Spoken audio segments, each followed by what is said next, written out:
tikus tuh begitu. Kalau sekarang, tahu dah. Giliran ada. Coba tahun-tahun 90-an tuh tikus. Tuh. Emang jadi tikus dulu sama sekarang beda? Dah ada ceritanya juga kan. Iya. Dulu tahun 90 nih, gue nembak tikus. Lagi muter. Ada dah kiri-kiri semeter 2 meter, gue tembak luar, aneh ya kan. Lalu gue, nah ini ya kiri-kiri 3 meter, gue tembak lu luar. Sekarang ada kata gini, bego lu. Duh, yang ngomong orang yang kita segenin nih ya. Lu kalau mau nembak tikus, nih lihat gue nih. Kiri gak bisa apa-apa, kasih dah. Dikumpul dah, ada 10 kali kumpul. Baring jalan nih, namanya di kebon nih ya. Gue kenyenter, ada tikus. Tuh kayak ukuran di kaki Andi. Nah, nih bang nih tikus nih. Deket banget.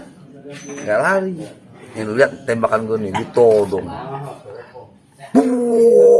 Nah kok aneh sih? Kok aneh bang? Gue gak enak, tikus sama gue. Gue mau ketahuin. Mana gue ketahuin. Nah kalau gue semeter gak kena tahuan. Gue gak nih. Gue lihat tembakan gue. Wah, makan. Aku aneh, tikus sama gue gak enak.